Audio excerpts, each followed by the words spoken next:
have strong linkage. There are two contrasting school of thought on geographic location and socio-economic development are linked together. Yaadoleewwan gurguddaa lamatu jiru. How akkamittiin geographic location yookaan immoo naannoon geographicaalaa kun guddina dinagdee biyya tokkoo irratti akkamitti akka dhiibbaa godhu yaada gurguddaa lamatu jiru. Yaadni tokkoffaan geographical determinism jedhama. Yaada warra dinagdee biyya tokkoo yookaan immoo haala oomisha biyya tokkoo waan hundumaayyuu jireenya namaa waan hundumaa kan to'atu warra naannoodha jedhan jechuudha. Inni kan biraan geographic possibilism jedhama. Warri yaada kana hordofan immoo walumaa galatti jireenya dhala namaa waan hundumaa kan to'atu kan murteessu naannootu hin ta'in bakka kamittuu yoo ta'e namni hojjetee naannoo isaa jijjiiruu hin danda'a, jireenya isaa jijjiiruu hin danda'a warra jedhan isaan geographic possibilism jedhamu. Warri immoo lakki dhalli namaa ga'ee tokkoyyuu hin qabu hojii namaa hundumaayyuu kan murteessu naannoodha warra jedhan immoo geographical determinism yookaan immoo determinantis jedhama.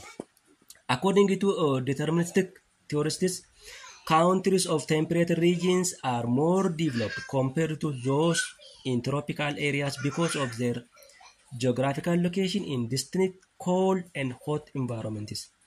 Akka warra determinism kanatti biyyoonni naannoo dagalee giddu galeessaa yookaan immoo tempereechera giddu galeessaa jiranii baay'ee guddataniiru. Kan naannoo tiroopikaalii yookaan immoo gammoojjii jiranii wal bira qabanii gaafa lalamu. Kan immoo kan murteessa jedhu geographical location in distinct cold and hot environments. Guddina kana immoo kan murteessa qorraa fi ho'a naannooti jedhanii warra amanan isaan geographic deterministic jedhamu. Those scholars like Aristotle, Hippocrates, Strabo, these are scholars of 15th century.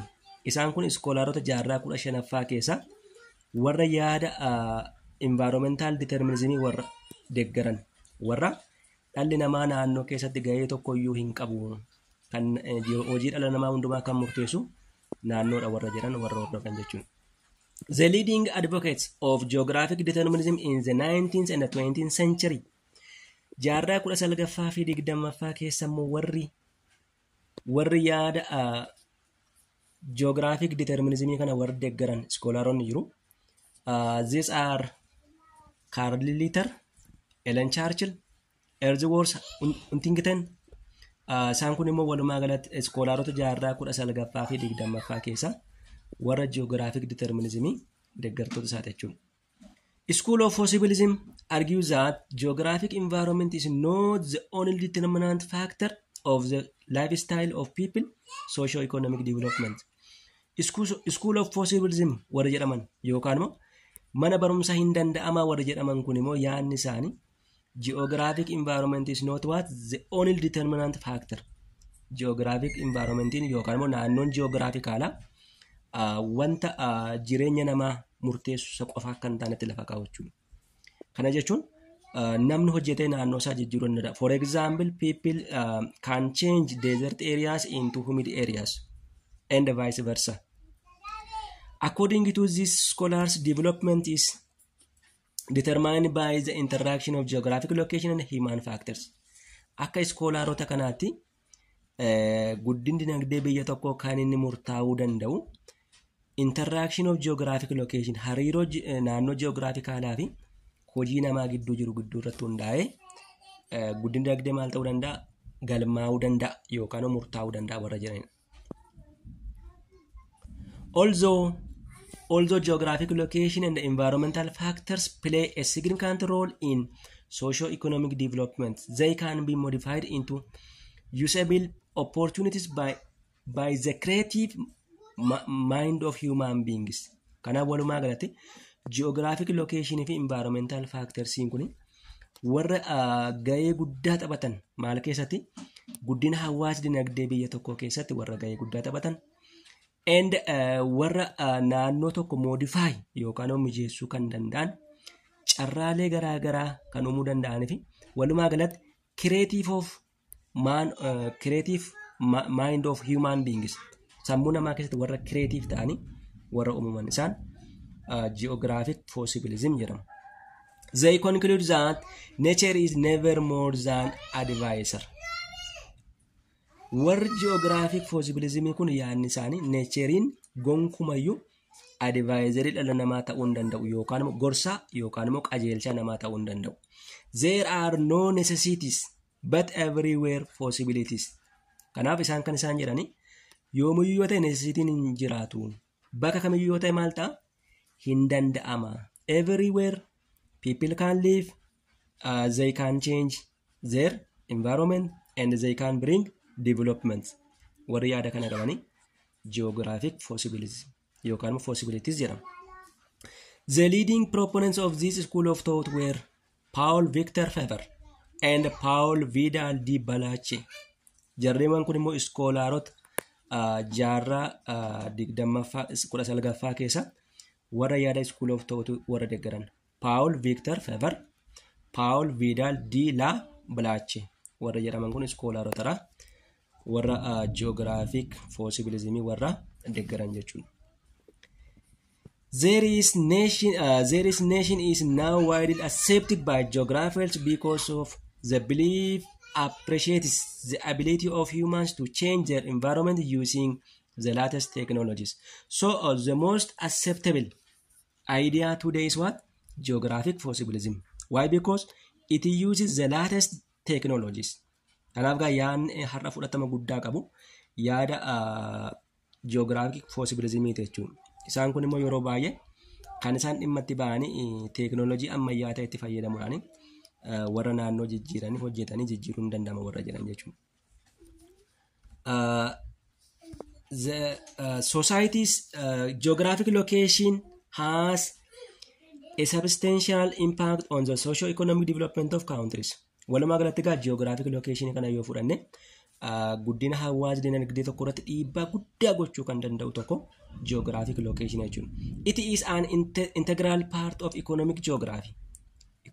Geographic location kun paartii barnoota economic geography yookaan immoo geography dinagdee ta'e regional science and spatial economies.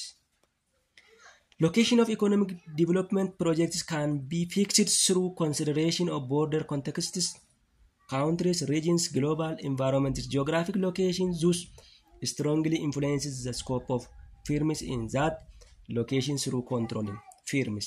Geographic location kun yeroo baay'ee maratu hundaa firmi irratti bakka irratti hundaa jiru. Bakka fakkeenyaaf bakki qonnaa eessa ta'uu qaba, bakki warshaalee eessa ta'uu qaba irratti xiyyeeffata jechuudha.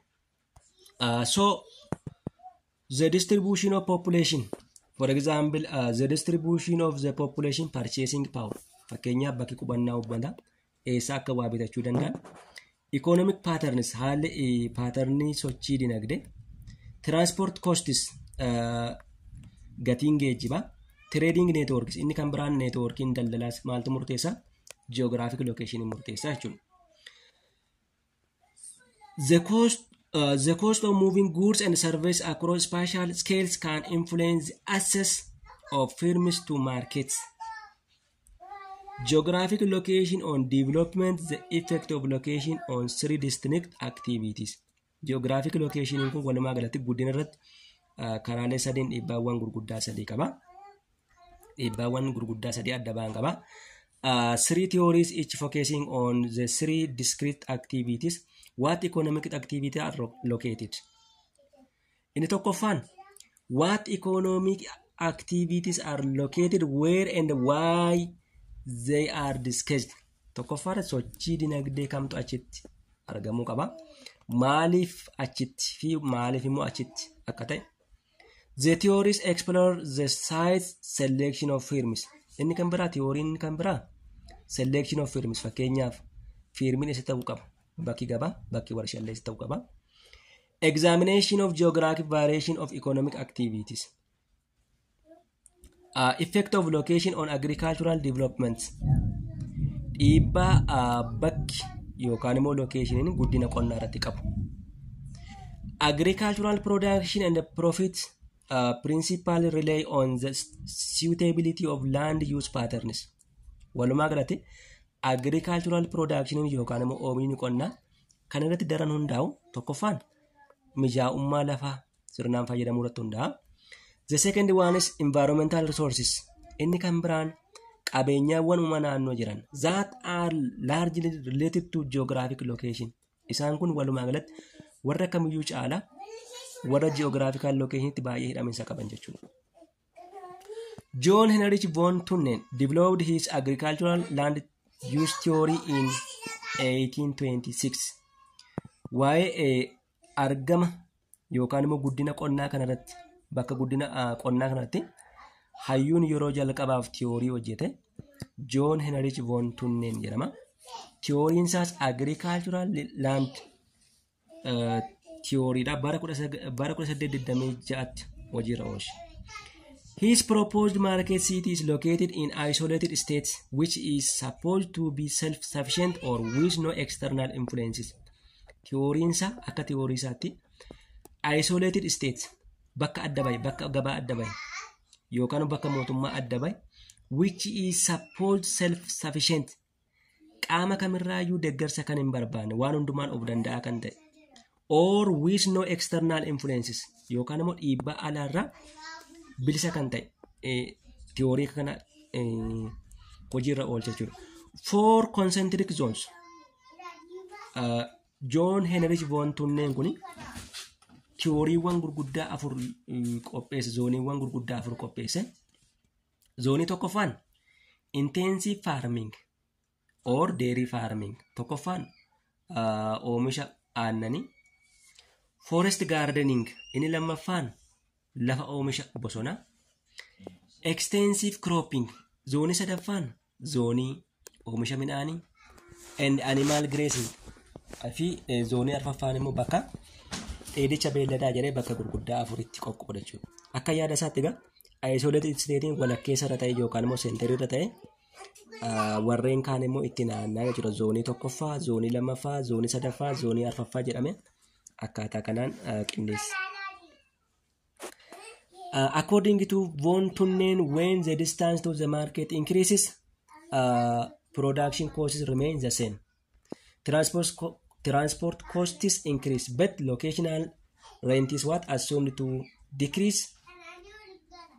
Akka yaada von Thunen kanaati distance to market, distance naannoo gabaatti yookaan fageenyi naannoo gabaatti yeroo dabalu gatiin oomisha meeshaalee jijjiiraman fidu. Transport costs increase, gatiin transportii yookaan immoo gatiin geejjibaa hin dabala. But locational rent is what assumed to decrease. Locational rent jechuun gatii lafa naannoo sanaa jechuudha. Lafti naannoo fakkeenya magaalaa jiru gatii guddaa baasa. Locational rent jechuun kaffaltii lafa naannoo magaalaaf kaffalamu jechuudha. During this time where there was no motor transport, bar Heinrich von Thunen kuni motor transportiin hin jiru yookaan immoo geejjibni mootaraan hin jiru. So as it was pre-industrialization there were no fossil fuels. Yeroon kunis bara pre-industry yookaan bara industry duraa waan ta'eef fossil fuelin yookaan boba'aan hin jiru. Boba'aan irraa petrooleemii yookaan immoo kooliin jennu hin jiru. For energy production, energy produce gochuudhaaf jarri kun hin jiranii. Refrigerators and railroads jarreen kun hin jiru jechuudha. Fakkeenyaaf kan akka firiijii, kan akka daandii baaburaa aspaaltii hin jiran jechuudha. His interesting illustration of land and transport is somewhat excellent for his time. Kanaaf yaadni yeroo sanatti qopheesse yeroo har'aa wal bira qabamee guddaa ta'e ammayyaa ta'uu yoo baate iyyuu bara sana keessa gaa excellentii ture jechuudha.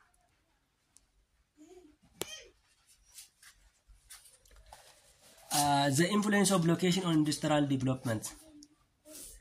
Industrial production is commonly based on firm location, raw material, labor input, transportation costs, facilities, as well as consumers and market centers. Kan biraan the influence of location on industrial development. Dhiibbaa bakki guddina industirii irratti qabudha. Industrial production yookaan immoo oomishni warshaa yeroo baay'ee maal barbaada? Bakka barbaada. Mi'a dheedhii yookaan immoo raw material barbaada. Inni kan biraan humna barbaada yookaan immoo labor inputii barbaada. Inni kan biraan transportation costii yookaan immoo gatii geejjibaan barbaada. Darbee facilitiin barbaada. Facility jechuun wantoota guutamuu qaban hin barbaada. Akkasumas as well as consumers nyaattota yookaan fayyadamtoota hin barbaadu. Inni kan biraa maal barbaada? Market centers yookaan bakka gabaa walakkeessaan barbaada jechuudha. These all demand suitable geographic locations and related characteristics. Kanaaf walumaa galatti jarreenwwan kun immoo warreen industrial location murteessan keessaa isaan ijoodha jechuudha. This theory proposed by Alfred Weber. Theory'n the influence of location on industrial development jedhamu kun yeroo jalqabaaf namichi hojiirra oolche Alfred Weber jedhama. The model is considered the base of modern industrial location theory. Modelin yookaan immoo theory'n namicha kanaa modeliinsa beesiinsa yookaan bu'uurisa industirii ammayyaa giddu galeessa godhachuudhaan kan hojiirra ooledha. So you can see this diagram or this diagram. This one is M, market, P is factory, S1 is input, S2 means input to, and DX or distance. Akkaataa kanaan industrial location hojjete in Alfred Weber jedhama. Like von Thunen, Weber adopted several assumptions during writing his least cost location theory. Alfred Weber kuni gaafa industrial location kana qopheesse least cost location theory fayyadamuudhaan qopheesse. Least cost location theory jechuun gatii naannoo gatii xiqqaa baasu giddu galeessa godhachuudhaan qopheesse. Assumption isaa yookaan immoo yaadonni isaa kuni kanneen armaan gadii of keessaa qaba. 1. Firms choose suitable location. Industry gaafa dhaabatu naannoo suitable yookaan immoo naannoo mijataa ta'e to minimize total costs. Naannoo gatiin isaa xiqqaadhaan and maximize what profits. Fi bu'aa immoo kan ol kaasu yookaan immoo bu'aa kan dabalu. An isolated region having no external influences. Naannoo dhiibbaa alaa kamirraayyuu bilisa ta'e filate. The third one is isotropic space with no variation in transport costs. Inni kan biraan isotropic space jechuun garaagarummaa geejjibaa guddaa kan hin baasin yookaan immoo geejjiba kaffaltii irratti jechuudha. Kaffaltii guddaa kan hin barbaanne yookaan immoo kan hin gaafan. Market are located in specific number of centers. Marketii yookaan immoo gabaawwan immoo naannoo specific ta'e yookaan immoo naannoo adda ba'e walakkeessa irratti ta'uu qabaa jedha. Perfect competition or large numbers of firms and customers and small firm sizes to prevent disturbances by monopolies and oligopolies. Complete knowledge of market conditions both for the buyers and the suppliers. Complete knowledge. Knowledge guutuu irratti yookaan beekumsa guutuu irratti kan rarra'e yookaan immoo kan hundaa'e keessumatti haala gabaa irratti yookaan market condition irratti both for buyers and suppliers. Warri bitanis warri raabsanis odeeffannoo guutuu qabachuudha. Yaada kana kan qopheesse Alfred Weber jedhama. Several ubiquitous natural resources, example water, air, sunlight, sun, etc. Bakka ubiquitous natural resources hin jiran. Ubiquitous natural resources jechuun qabeenyaawwan uumamaa bakka kamiyyuu baay'inaa warra jiran jechuudha. Qabeenyaawwan uumamaa bakka kamiyyuu warra jiran. Fakkeenyaaf kan akka bishaanii, kan akka qilleensa, ifa aduu, cirracha. Isaan kun qabeenyaawwan uumamaa bakka kamiyyuu bal'inaan kan jiran baay'inaan kan jirani. Kanaaf bakka kanatti industrial location dhaabbachuu qaba. Many localized materials. Meeshaaleewwan naannoo ta'an. Materials found at specific locations. Example, labor, fuel, minerals, crops, wood. Isaan kun bakka isaan baay'inaan jiranitti firm location ta'uu qaba. Weber assumed 3 key factors. Weber gaafa industrial location kan hojjete wantoota gurguddaa 3 yookaan factoryawwan 3 sirriitti adda baafate.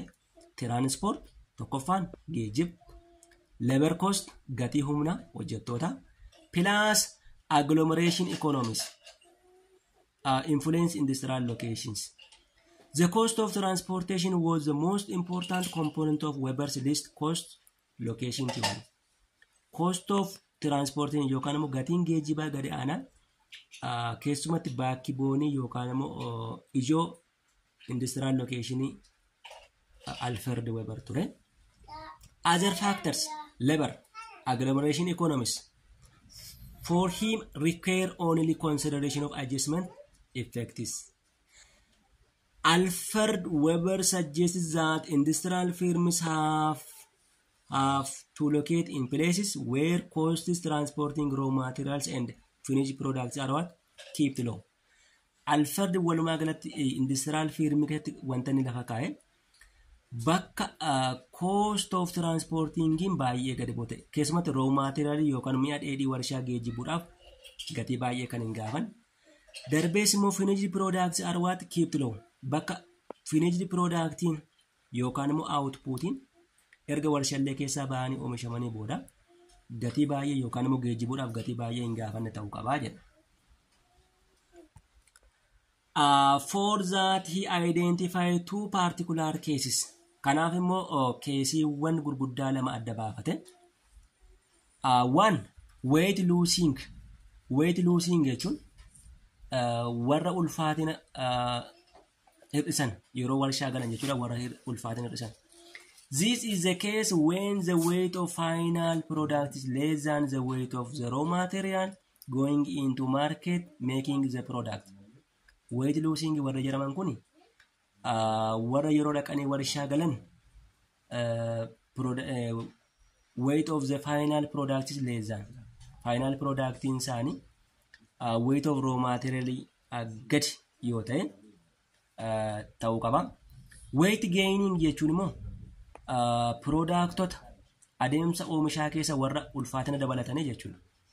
This is the case when the final product is heavier than the raw material that require transport. Kun immoo final productiin yookaan immoo wanti oomishamee bahe raw material yookaan mi'a dheedhii duraan warshaatti gale kan caalu yoo ta'e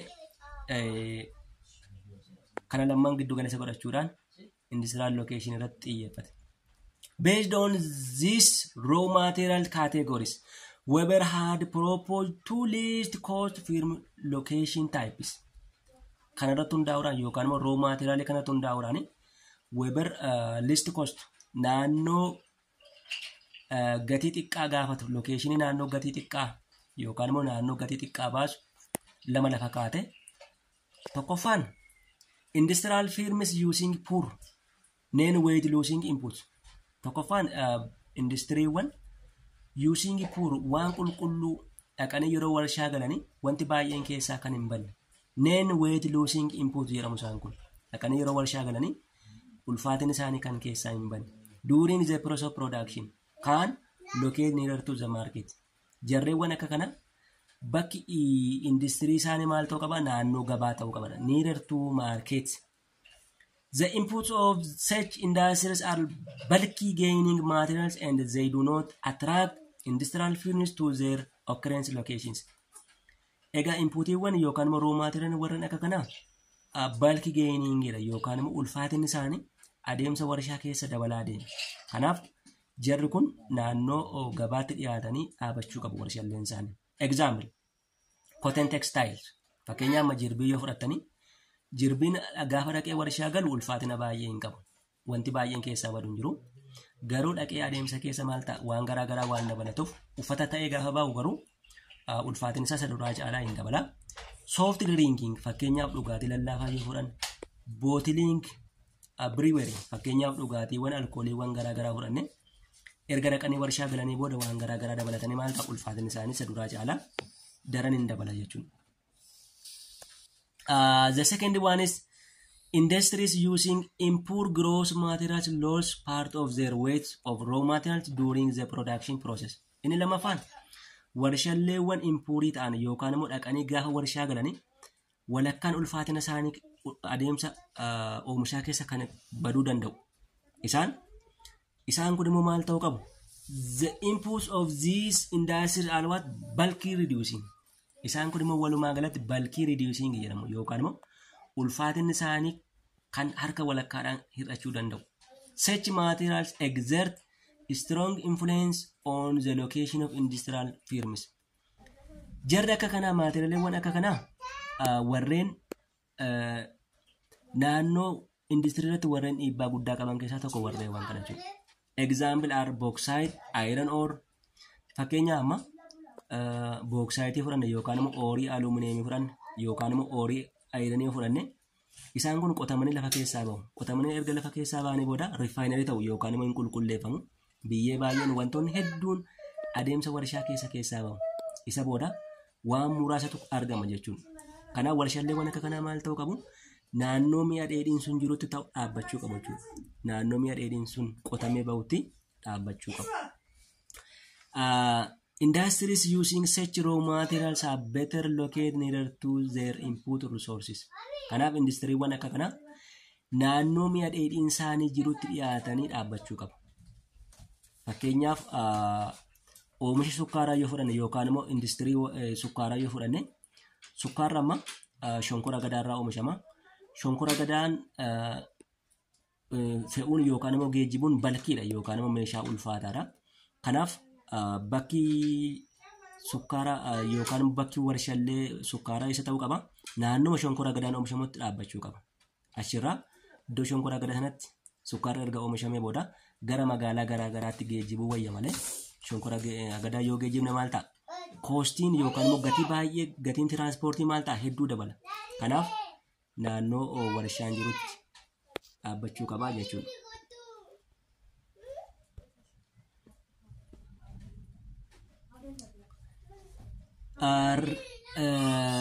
Alfred Weber developed material index model by dividing the weight of input by the weight of finished products. Alfred Weber kun walumaa galatti material index modelii qopheeffate akkasaati.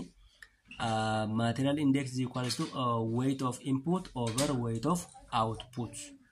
Jedhee lafa kaa'e. According to him, if material index is greater than 1, the industrial firm should locate nearer to the source of raw material. Yoo material indexing kun irra guddaa tokko yoo ta'e, bakki warshaan yookaan immoo industiriin dhaabachuu qabu naannoo mi'a dheedhiin jirutti yookaan immoo raw material jirutti dhaabbachuu qaba. If the material index is less than 1, the firm should locate nearer to the market. Material indexing sun immoo tokko gadi yoo ta'e firm bakki warshaalee yookaan bakki industirii naannoo gabaatti dhiyaate oomishamuu qaba. Kana jechuun material indexing irra guddaa tokko jechuun balkiidha jechuudha.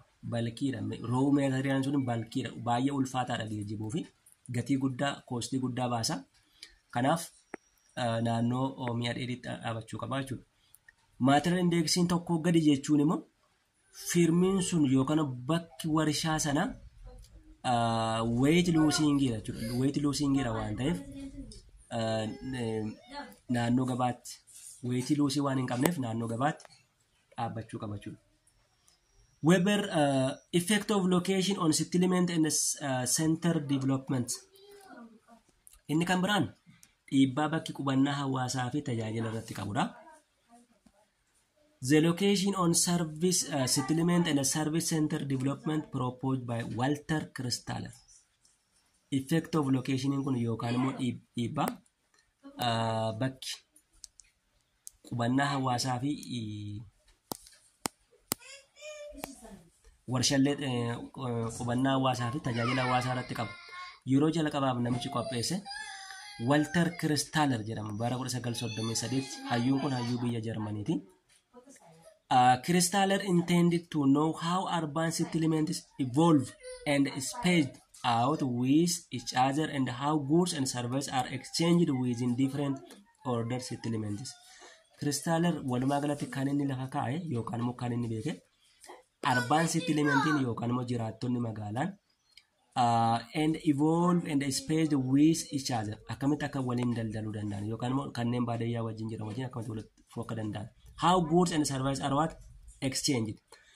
Tajaajiloonnii fi meeshaaleen garaagaraa akkamitti akka wal jijjiiramuu danda'an. In different order settlements. Orderiiwwan yookaan immoo hierarchy of settlementii keessatti akkamitti akka jarri kun wal jijjiiramuu danda'u lafa kaa'e inni Walter Kristaller jedhama. Both farmers and the business people in urban areas are also considered rational. Kanaaf walumaa galatti yaada jarreewwan kana lamman hammateera. Qonnaan bultootas namoota daldalaa ta'anis tiyoorii isaa keessatti hammateera. Fakkeenyaaf for example seeking to minimize costs and maximize incomes. Kaayyoon isaa inni guddaani minimizing cost gatii meeshaalee yookaan immoo gatii tajaajila xiqqeessuudha. Maximize what incomes madda galii namootaa maal gochuu dabaluudha. The parts of consumers are parts of what assumptions, perfect competition, equivalent income, shopping behavior. Yaada kana lafa kaa'achuu perfect competition lammiileen sirriirumatti akka waliin dorgoman, equivalent income madda galii wal qixxaataa, shopping behavior. Irra deebina malee hin taane. In Walter Kristaller theory, no suppliers will receive excessive profit in the model. Theory Walter Kristaller keessatti supplieriin yookaan immoo raabsaan profit yookaan bu'aa humnaa walii argatu hin jiru jechuudha. Kana jechuun qaamni dhiyeessus fayyadamaa, qaamni fudhatus fayyadamaadha jechuudha. Kanaaf no suppliers will receive excessive profit in the model. Based on these assumptions, Kristaller had developed geometrical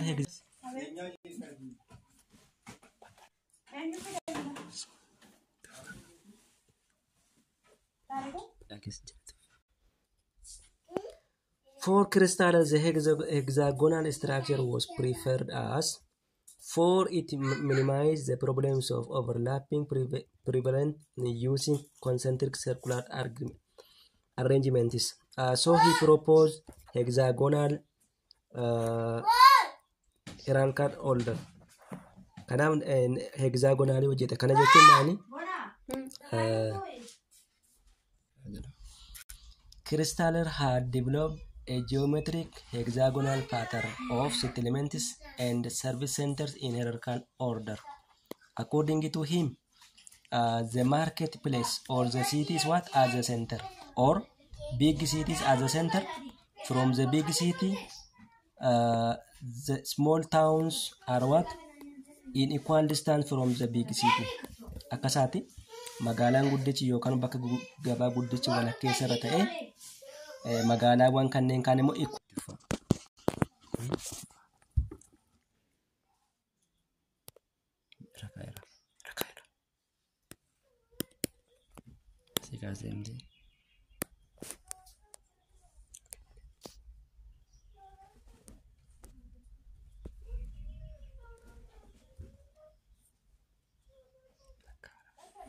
Kristaller adopted three principles in his idealized hierarchical hexagonal settlement model of the central places. At the beginning, we have said that big market at the center and small towns from equal distance from the center.